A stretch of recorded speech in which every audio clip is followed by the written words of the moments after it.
Oi, gente, bom dia, tudo bom? Sejam bem-vindos, sejam bem-vindas.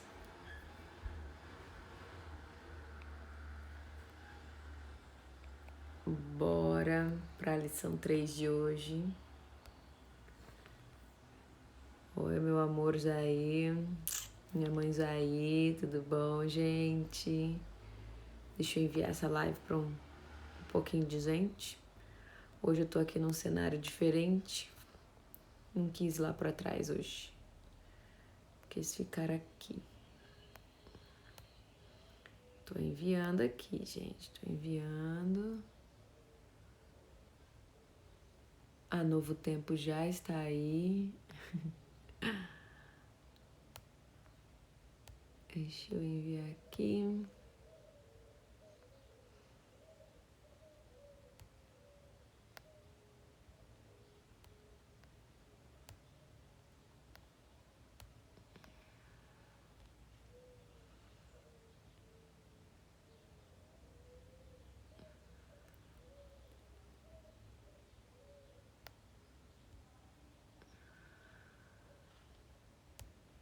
E aí, gente, tudo bom?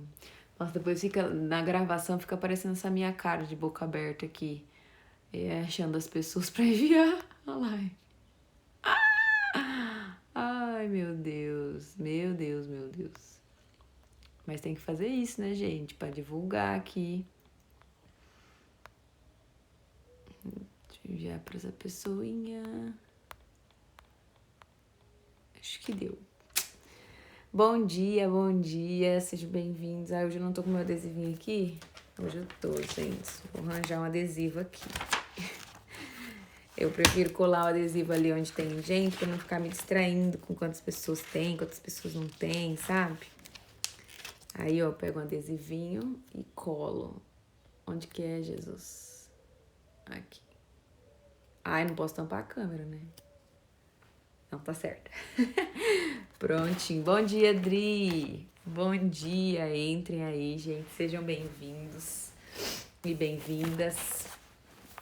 Que Deus possa falar o nosso coração hoje em nome de Jesus. Vou fazer uma oração pra gente começar. Senhor, nós louvamos ao Senhor por esse momento, louvamos ao Senhor por essa oportunidade de estarmos na sua presença. Obrigado por esse feriado maravilhoso. Nos ajude a aproveitá-lo bem e que nós possamos começar nosso dia com uma palavra do Senhor dentro do nosso coração e que nós possamos não ser simplesmente ouvintes, Deus, mas que nós possamos ser praticantes de tudo aquilo que o Senhor tem para nós, que o Senhor tem para nos ensinar, para nos revelar. Obrigada pelo seu amor, pela sua bondade, pela sua graça sobre nós. E tenha total liberdade, Espírito Santo, para agir no meio dessa live, para agir através da minha vida e para tocar os corações que aqui estarão e ainda entrarão. Em nome de Jesus, amém. Amém, gente. Então vamos lá, vamos direto ao ponto. Então é o seguinte, gente, vou fazer um breve resumo, porque eu vou precisar disso hoje, da minha história, do que a gente falou anteontem e ontem, para que eu possa pegar na lição 3 de hoje, na parte 3 de hoje, tá? Então, para quem tava, para quem não tava, enfim, né? Eu contei que no dia 5 de abril de 2016, eu bati meu pé, chutei o pedal da bicicleta, não sabia na hora o que era, demorei bastante tempo para entender. E depois de muito tempo, depois de 4 meses, de muita luta, de muitos médicos, de muito tratamento, eu descobri o que eu tinha, que era uma mononeuropatia, né? Bati ali no nervo e não tinha exames que pudessem, assim, realmente relatar isso, o que era, né, em profundidade. Se não tinha exames para relatar o que era, que dirá um tratamento eficaz, que fosse realmente ali, né, no que eu precisava. Bom dia, pessoal que tá entrando. E eu fiquei esses 4 longos meses de muito sofrimento, de muito pra lá e pra cá, sabe? Eu me sentia jogada de um lado pro outro, de um tratamento pro outro, me testando, ver se dava, se não dava certo, enfim. E nesse momento, como eu falei ontem, eu tirei os meus olhos um pouco de Deus, foquei muito os meus olhos nos homens, foquei muito os meus olhos nos médicos, no que os médicos poderiam fazer por mim, no que os remédios poderiam fazer por mim. E me frustrei, né? Me frustrei, foi frustração atrás de frustração, né? Tanto com médicos quanto com medicamentos e tratamentos. E somente no momento que eu falei, Deus, eu desisto, eu me rendo, eu desisto de ir atrás, eu desisto de tentar, eu desisto de querer fazer as coisas do meu jeito, eu desisto de querer resolver a situação porque eu não sei mais o que fazer. Quando eu falei isso, me entreguei nas mãos de Deus. Bom dia, bom dia. Quando eu fiz isso e me entreguei nas mãos de Deus, foi que aí realmente eu fui guiada por Deus, né, até um tratamento eficaz, vamos assim dizer, e até um médico que realmente iria me entender. E eu disse pra vocês ontem que quando eu encontrei esse médico, né, de uma forma muito inusitada, pela indicação de um médico bambambam, porque esse bambambam já não sabia mais o que fazer comigo, e me indicou esse colega de trabalho dele. Quando eu cheguei nesse doutor e ele me ouviu, me entendeu e falou pra mim assim, Bárbara, eu acredito em tudo que você tá passando e eu sei que é verdade. E eu quis abraçar ele porque eu vi Jesus ali, né? Eu vi Jesus representado, tipo, filha, eu acredito em você e tal. E por que isso foi tão importante pra mim? O fato do médico não só ter, assim, me diagnosticado, isso foi extremamente importante, mas como eu falei ontem, o mais importante pra mim foi ele falar, Bárbara, eu acredito em você, eu acredito na sua dor, eu acredito no que você tá passando. E eu vi Jesus nele, né, falando isso, porque durante esses 4 meses em que eu fiquei indo de médico em médico, de tratamento em tratamento, bom dia, Sil, tudo o que eu via no olhar dos médicos era um olhar de desconfiança pra mim e de incredulidade, né? Um olhar do tipo assim, menina, você tá exagerando, eu acho que... Eu apalpei aqui, já vi que não tem nada, eu fiz ressonância, já vi que não tem nada, fiz raio-x, ultrassom, já vi que não tem nada.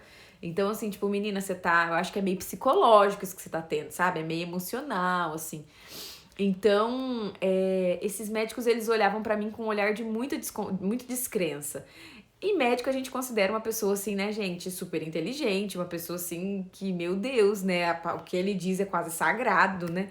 Então, assim, isso me chateava demais, demais, porque eu falava, gente, não é possível. Teve alguns momentos que eu questionei a minha sanidade, de verdade. Eu me perguntava, Deus, mas eu tô doida? Deus, será que eu não tô sentindo tudo isso que eu tô sentindo e é uma coisa da minha cabeça ou é uma coisa que eu tô muito mal emocionalmente e tô causando isso em mim? Então, foi um período muito ruim pra mim, gente. E só que não foram só os médicos que olhavam pra mim e não acreditavam em mim, né? Acho que de todos os lugares que eu passava, todo mundo tinha esse mesmo olhar pra mim. Então, dentro da minha casa, eu tinha esse olhar do meu marido, que é uma pessoa que, como ele mesmo diz, né, ele é um pouco entendido da área da saúde também, né, porque ele é formado em educação física. Então, entende um pouco de anatomia, né, um pouco dessas questões de contusão, né, fratura e tudo mais. E ele também olhava pro meu pé e não via nada, né? Não tinha ferimento, não tinha machucado, não tinha nada quebrado. E eu via por milhares de vezes esse olhar dele de não acreditar no que eu tava passando, sabe? Nos momentos de mais dor, de mais, assim, intensidade dos espasmos e do sofrimento. Dele olhar pra mim assim e tipo, Bárbara, anda, Bárbara, continua, sabe? Vamos lá, força, mas tipo assim, aquela força do tipo, vai, minha filha, se esforça mais um pouco que você consegue, que você dá conta de andar e de fazer o que tem que fazer. E isso era, nossa, isso pra mim me cortava demais, assim, e também os meus, lá na escola, nos dias que eu conseguia ir trabalhar, também via as pessoas com esse mesmo olhar de, minha filha, o que você tá fazendo com essas muletas? Que você não tem nada nesse pé. Os pais olhavam pra mim e falavam, mas o que aconteceu? Me explica. Tipo assim, sabe aquele olhar? Tipo, eu quero entender porque eu não tô entendendo, não tô vendo nada aí, não sei por que você tá com esse drama todo. Na igreja, a mesma coisa. Tinha muitos dias que eu não queria ir pra igreja por vários motivos. Um dos motivos é que as pessoas sempre me olhavam com aquele olhar de dó e falavam, ai, Bá, você ainda tá assim? Tipo, como se fosse passar da noite pro dia. Eu também achava que ia passar da noite pro dia, mas não estava passando. Então as pessoas me olhavam com aquele olhar, tipo, ai, mas ainda tá assim? Mas o que os médicos estão falando? Mas o que você vai fazer pra resolver isso? E tinha gente que olhava pra mim e falava, joga essas muletas fora e sai andando, para de não ter fé, menina. Tenha fé que você vai conseguir. E Mas não era um tenha fé, tipo, me animando, era um tenha fé, tipo, ó, menina, acorda pra real, né? Acorda pra real que você já deu esse tempo seu de ceninha, sabe? Enfim, eu não tinha amigos nessa época, não tinha amigos, não tinha amigos. Não adianta meus amigos que estão na live ou não estão na live falarem que eu tinha, porque eu não tinha. Eu não tinha nenhum amigo que fosse em casa, eu não tinha nenhum amigo que sentasse comigo pra conversar, pra ver como que eu tava. Então, assim, na minha cabeça, o que também parecia pra mim? Que os meus amigos também não acreditavam em mim, que os meus amigos também não davam tanto crédito pro que tava acontecendo, né? Enfim, gente, resumidamente, eu tô só dizendo pra vocês o que era o meu sentimento na época. Não é o meu sentimento hoje, não tenho nada no sentido, assim, de falta de perdão. E também hoje, eu entendo a postura de todo mundo. Hoje, tá? Eu entendo por que todo mundo reagia desse jeito, porque realmente não tinha nada. Nada mostrava, nada comprovava. Era só eu sentindo os meus dedos esticando ali, dando espasmos, enfim, e tudo que eu sofri de dor. Mas na época eu me senti muito sozinha. Muito sozinha. Assim, se tinha um sentimento que pairava em mim, era a solidão. Porque era como se eu fosse a incompreendida pra mim, sabe? Assim, ninguém me compreende, ninguém me entende, ninguém sabe me consolar, vamos assim dizer, ninguém sabe, ninguém compreende a dor que eu estou passando, sabe? Eu me sentia totalmente incompreendida, totalmente só. Em alguns momentos rejeitada, eu me sentia. E isso era assim muito difícil pra mim, porque é como se eu tivesse que caminhar aquela jornada de dor que eu estava caminhando sozinha, sabe? É como se eu não tivesse uma pessoa que estivesse ali do meu lado e falasse, Bárbara, eu acredito em você e eu vou te ajudar a passar por esse deserto. Não tinha ninguém. Claro que tinha o meu marido, que sempre estava do meu lado, e minha família, mas eles também não entendiam, né, em profundidade o que estava acontecendo. E como eu falei pra vocês, nessa época, eu me apeguei muito à palavra de Deus. Demorou um pouco para eu me apegar profundamente todos os dias. Mas eu comecei a me apegar mais à palavra de Deus e teve muitos versículos assim que foram chave. Sabe aquele versículo que você pega e tipo assim, ele faz tanto sentido pra você e tanto sentido para pro momento da sua vida que você tá passando, que você pega ele assim e você remói e meio que, né, grava ele assim no seu coração e ele é quem te sustenta por um bom tempo. Eu tive vários versículos desse nessa época. E um dos versículos que mais me marcou foi Isaías 41:10. Mas antes de eu colocar aqui Isaías 41:10, eu vou colocar o título aqui da nossa lição de hoje. Terceira lição. Ontem eu fui escrever no IGTV pra colocar o nome da live, escrevi loção, segunda loção. Falei, ai gente, que beleza, tô dando loção agora. Você não está só. Por que eu acho importante colocar esse título aqui? Porque pode ser que é o sentimento de alguém, ou que alguém... Bom dia, Denise! Ou que alguém passou, ou que alguém está passando, né? Alguém que está nessa live, ou que vai assistir essa live.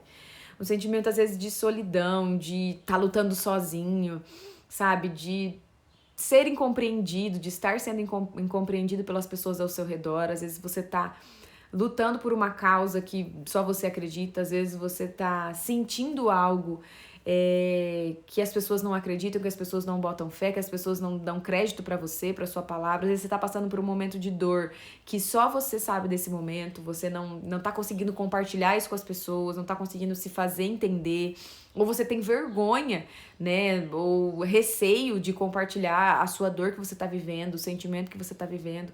Isso faz com que a gente tenha... Isso faz com que a gente tenha esse sentimento de solidão, né? De tipo assim, eu estou sozinho, estou caminhando sozinho, não tenho ninguém que me apoie, não tenho ninguém que me compreenda, não tenho ninguém que entenda a intensidade da minha dor. Muitas vezes na nossa dor nós somos sozinhos, porque é muito difícil pro outro entender a nossa dor se ele nunca passou por algo parecido. Gente, eu nunca nem conhecia alguém que tinha passado por algo, sabe?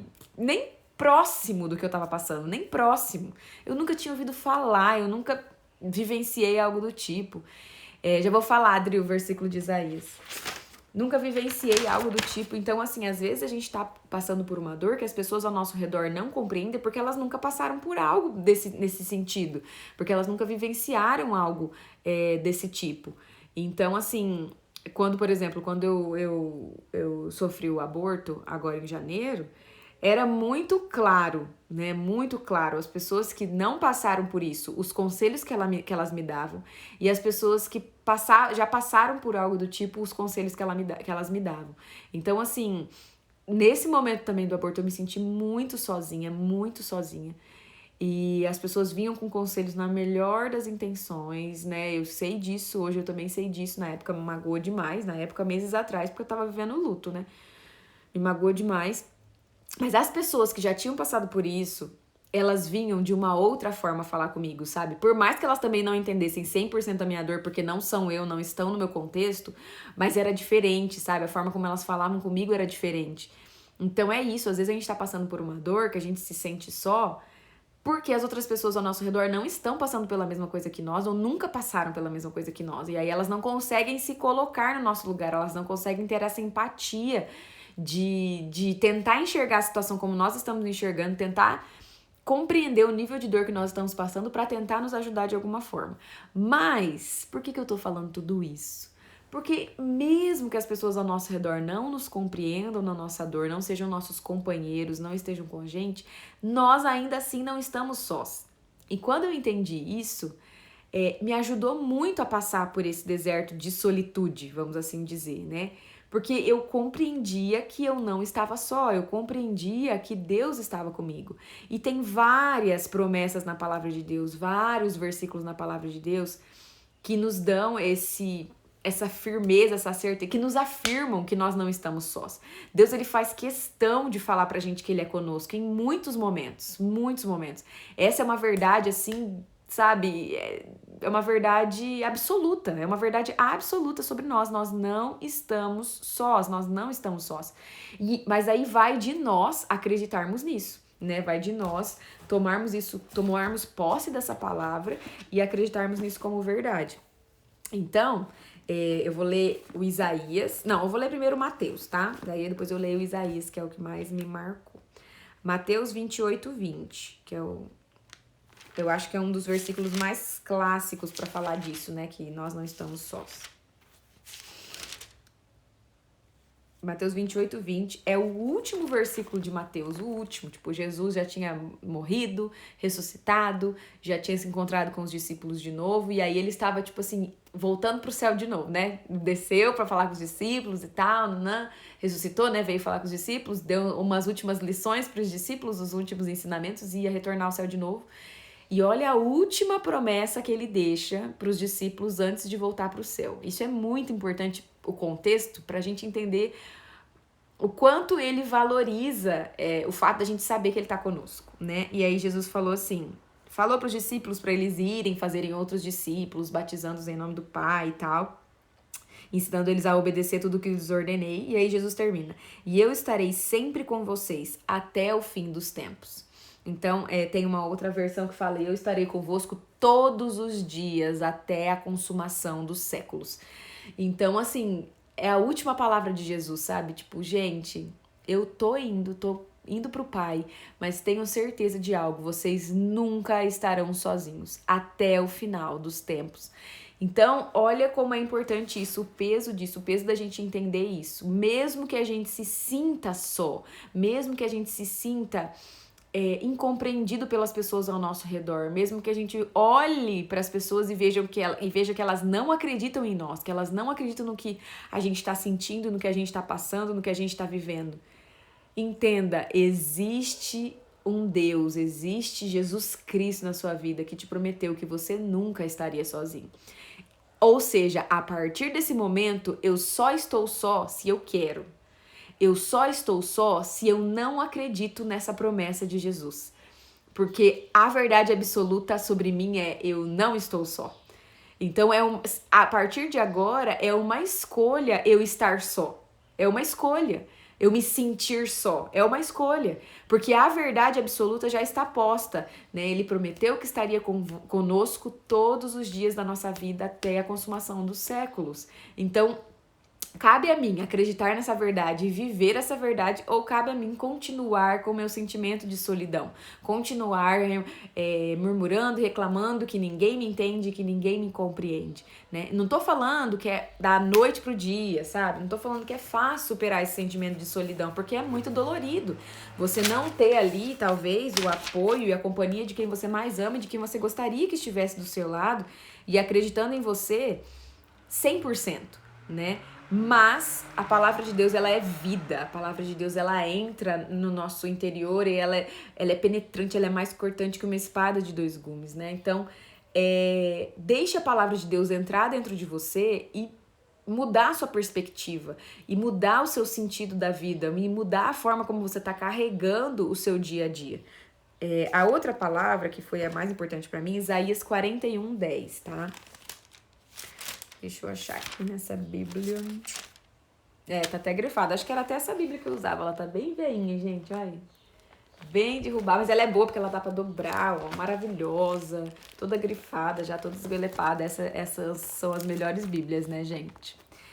Então, ó, Isaías 41:10. A Sil colocou aí, ó, a referência do Mateus 28:20. Ensinando-os a obedecer a tudo que lhes ordenei, e eu estarei sempre com vocês até o fim dos tempos. Isso aí, Sil, obrigada. Agora, Isaías 41:10, tá, gente?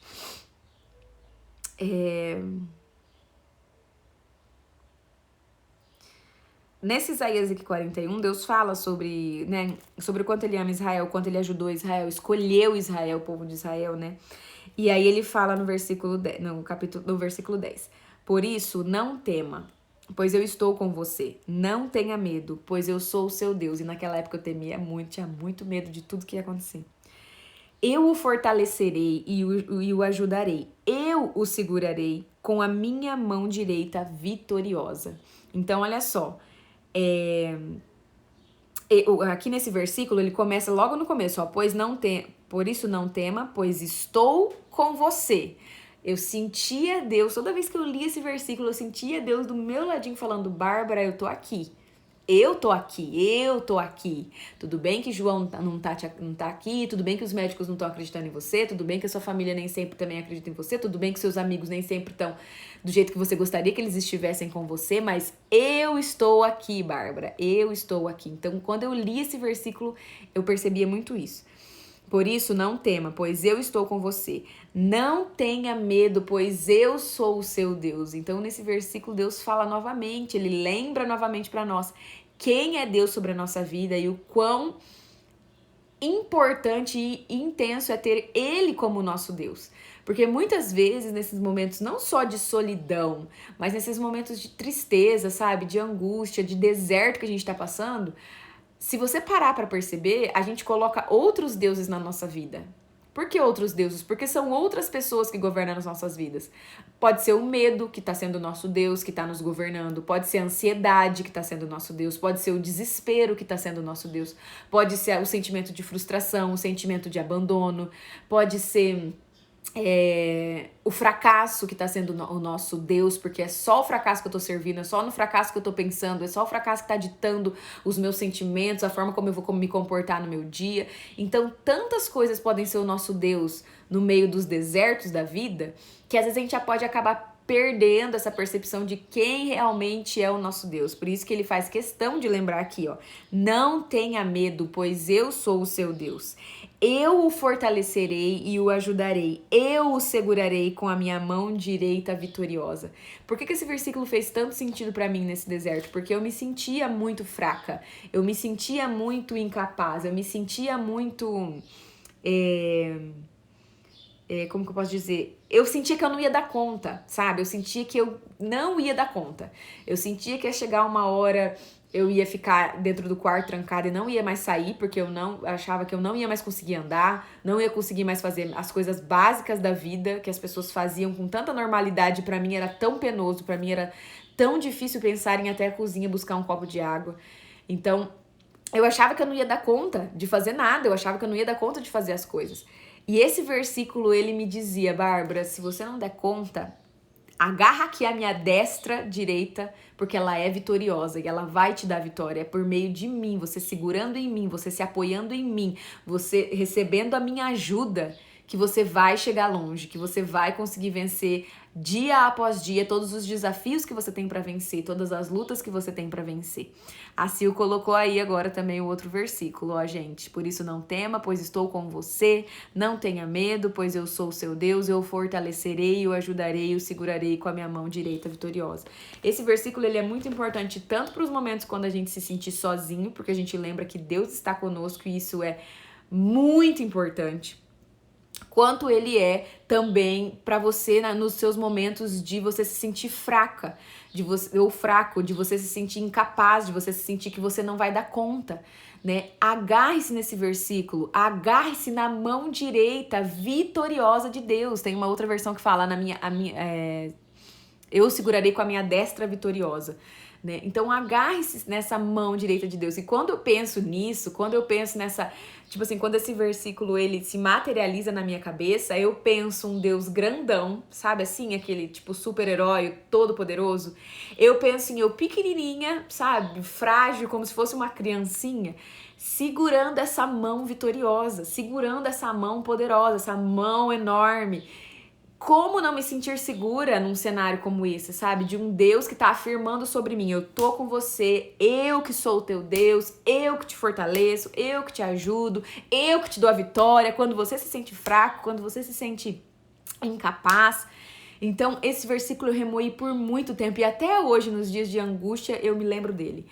Porque é o próprio Deus falando pra nós que é Ele quem nos conduz quando a gente não tem mais força, que é Ele quem nos conduz quando a gente não tem mais condições de dar o próximo passo. E pra mim era literalmente isso, né? Pra mim era no literal, eu não consigo, pai, eu não consigo ir daqui até a porta. E Deus me falando, vem, Bárbara, agarra em mim, que eu vou te ajudar, que eu vou te levar a você superar esse desafio. E pra mim, nessa fase, foi bem assim, foi indo de... Como que eu posso dizer? Foi indo de metro em metro. Eu fui vencer, não era nem quilômetro por quilômetro, era de metro em metro, né? Hoje eu vou vencer daqui até a porta pra sair desse quarto. Beleza, venci, glória a Deus. Aí ia pulando até o próximo cômodo, pulando de um pé só. No dia seguinte, agora eu vou vencer daqui até a cozinha. E vai naquele medo, naquela angústia, mas indo, acreditando em Deus. Glória a Deus, cheguei até a cozinha, uma vitória. Então, assim, às vezes a gente também quer que essa mão vitoriosa de Deus, essa destra vitoriosa de Deus nos tire do ponto A pro ponto B no estralar de dedos, né? Então, o meu ponto A era, não consigo levantar dessa cama e colocar o pé no chão sem sentir dor, sem sentir espasmo, sem não conseguir andar. Eu queria já sair pro ponto B, que era, quero correr, sabe? Quero fazer uma corrida em volta do bosque, quero viajar e andar quilômetros. Esse era o meu ponto B, tipo, poder fazer tudo com liberdade. E eu queria isso de um dia pro outro. E muitas vezes é isso que a gente quer, que essa destra vitoriosa de Deus nos leve do ponto A pro ponto B no estalar de dedos. E não é. Existe todo um processo, existe, como a Pri colocou, né? Cada dia uma decisão. Cada dia uma decisão, cada dia um obstáculo a ser vencido. E a gente precisa ter paciência com isso, porque não quer dizer que talvez a gente tá indo devagar, que a gente não tá avançando. A gente só não tá avançando se eu tô parado. Eu só não avanço se eu desistir. Eu só não avanço se eu entreguei os pontos e não quero ajuda de mais nada, nem de mais ninguém. Mas a partir do momento que eu tô me movimentando, que eu tô vencendo de pouquinho em pouquinho, eu estou saindo do lugar e estou rumo à minha meta, rumo ao meu objetivo, rumo à minha vitória, né? Então, também entenda que a gente precisa ter paciência no meio desse processo. Não é porque a mão de Deus ela é vitoriosa que você vai se tornar aquilo que você quer, ou você vai chegar aonde você quer da noite pro dia. Existe todo um processo. E o mais lindo de tudo isso é que no meio desse processo que ele vai caminhando com a gente e a gente vai conquistando pequenas vitórias, o forjar dele nas nossas vidas é muito grande. Ele vai, forjando o caráter de Cristo em nós, ele vai mudando a nossa visão, ele vai tirando fardos que a gente está carregando, que são fardos tão pesados e desnecessários que a gente não precisa carregar, e vai colocando o fardo leve dele sobre nós. Então, a gente precisa amar esse processo também. A gente precisa se entregar a esse processo de pequenas vitórias dia após dia também. Porque é isso que vai nos transformar. É isso que vai extrair de nós uma essência pura, né? Assim como quando a azeitona, né, para extrair o azeite mais puro, ela precisa ser prensada muitas vezes. A primeira prensa extrai um óleo amargo. Então, às vezes, primeiro pisada nossa no processo, o primeiro entrar nosso nesse processo vai ser muito dolorido, sabe? Muito difícil. Como é difícil a gente superar, né, o primeiro passo sempre é o mais difícil, é o mais desafiador, né? E extrai ali o óleo amargo, mas conforme a gente vai andando e Deus vai nos apertando mais, a prensa vai apertando mais, o óleo vai saindo cada vez mais puro, o óleo vai saindo cada vez mais, sabe, rico, precioso, valioso. Então, é isso que eu tinha pra passar pra vocês hoje, sabe? Que a gente não está só, em momento nenhum, mesmo que a gente pense isso, mesmo que as pessoas ao nosso redor não nos compreendam e a gente tenha, assim, esse sentimento de solitude dentro de nós, nós não estamos só. Deus é conosco, Ele está conosco todos os dias até a consumação dos séculos. E mais do que isso, quando a gente está só e ainda acha que não dá conta de chegar até o final disso, lembre-se do Deus que você serve. Lembre-se que você pode se derramar nas mãos dele com toda a sua fraqueza, com toda a sua fragilidade. Não tenha medo de ser vulnerável, de ser frágil diante da presença de Deus, porque ele te conhece muito melhor do que você. Você só está escondendo algo de alguém que conhece todo o seu interior. Então se entregue a ele, se renda a ele, pegue, se agarre nessa destra vitoriosa e entenda que é passo por passo, que é dia por dia, que é lição após lição. Para eu chegar nessas 5 lições que eu vou falar aqui para vocês hoje, a gente tá na terceira, né? Foram anos, né? Igual eu falei para vocês, esse ano fazem 5 anos que aconteceu tudo isso. E só hoje, só depois de 5 anos, que eu estou conseguindo olhar para trás e ver as lições que eu aprendi em cada etapa, as lições que eu aprendi em cada período. Então eu tive um processo muito longo para passar aí, para hoje aprender tudo isso e hoje saber de tudo isso, né? E poder praticar com mais clareza isso na minha vida e no meu dia a dia. Então, não olhe lá pro fim pensando, meu Deus, vai demorar muito, meu Deus, nossa, quanta coisa eu vou ter que passar ainda. Não. Olhe pro privilégio do presente. Você não está só. Você tem um Deus poderoso que vai te ajudar a passar por tudo isso. E cada dia vai ser um respirar novo, um novo fôlego de vida que ele vai colocar sobre você, uma nova lição, um novo fardo que ele vai tirar das tuas costas, sabe? Uma nova aprendizagem que vai te libertar é que ele vai te dar hoje. Então, assim, confie em Deus. Confie em Deus e você não está só. Amém, irmãos? Abençoa a vida de vocês de alguma forma. Vamos orar para encerrar essa live. Deus, nós louvamos ao Senhor porque o Senhor é bom, porque o Senhor se manifesta nas nossas vidas, porque o Senhor não nos abandona de forma nenhuma, Deus. A sua palavra também fala que ainda que uma mãe venha abandonar um filho, venha esquecer de um filho, o Senhor nunca nos esquecerá, Deus. O Senhor nunca nos abandonará. Pai, que essa seja uma verdade absoluta dentro de nós, uma verdade que a gente escolha acreditar e viver todos os dias da nossa vida. Ainda que ao nosso redor as pessoas nos virem as costas, as pessoas não nos compreendam. Em nome de Jesus, Deus, que o Senhor possa mesmo nos ajudar a sermos firmes e fortes na palavra do Senhor, nas promessas do Senhor, em tudo aquilo que o Senhor já nos garantiu. Pai, nos deu como garantia na sua palavra. Em nome de Jesus. Amém. Amém, gente. Glória a Deus, glória a Deus. Sil, é isso aí, um dia de cada vez. Viva o hoje, mas viva o hoje com todas as promessas que Deus já te deu. Não abra mão de nenhuma delas. Viva intensamente todas elas para que você possa ter uma vida plena, mesmo em meio às adversidades, né? Nós podemos ter uma vida plena, mesmo em meio às adversidades, porque nós temos um Deus pleno, um Deus abundante. Amém? Amém, Pri, recebo em nome de Jesus que o propósito de Deus se cumpra através da minha vida, glória a Deus.